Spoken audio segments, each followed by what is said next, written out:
The Bible is filled with examples of defeats that should have never happened by human prediction. David should have not defeated Goliath. The 300 Israelites, led by Gideon, should have never defeated 500,000 Midianites. The Israelites should have not been able to walk around Jericho and bring the walls down. As Christians, we should never underestimate our opponents. Our opponent is a deceiver.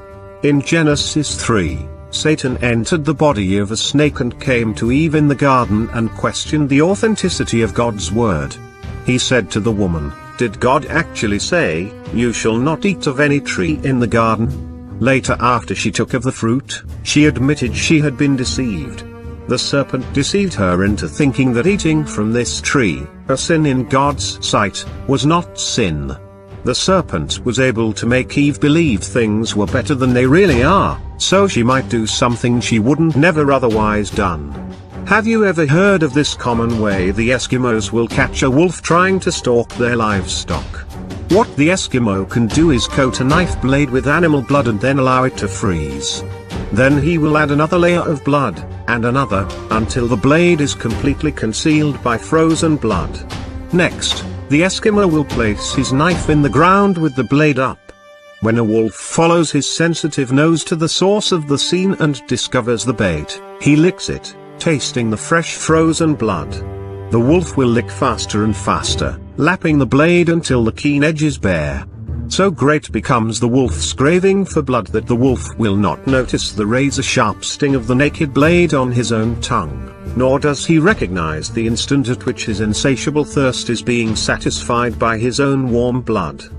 His carnivorous appetite just craves more, until the dawn finds him dead in the snow. It is a fearful thing that people can be consumed by their own lusts and so easily deceived. In James 1, we see an example of this form of deception, but each person is tempted when he is lured and enticed, like a fish to a lure or an animal to a trap, by his own desire. The wolf smells blood. The man's affections are changed from being upon God to his own evil tendencies. Then, desire when it is conceived, the wolf wants blood. When sin has become the person's will, gives birth to sin, it invades the thoughts, words and actions. The wolf licks the blood, and sin, when it is full grown, brings forth death. The wolf dies. The flesh deceives. It makes sin look innocent and harmless. Sin lives in a costume, that's why it's so hard to recognize. The fact that sin looks so good is one of the things that make it so bad. In order for it to do its evil work, it must present itself as something that is anything but evil.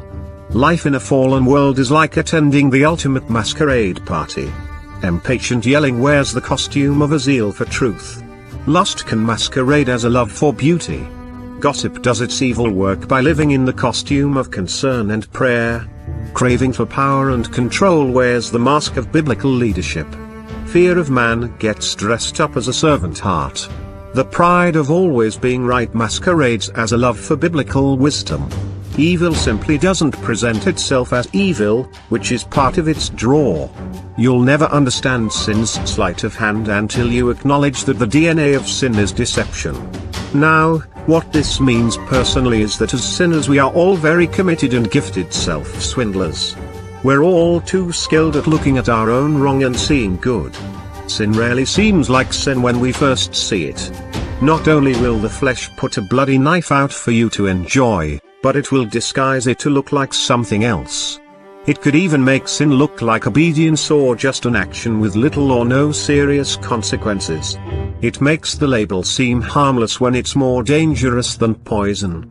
Our opponent is a deceiver, never underestimate him.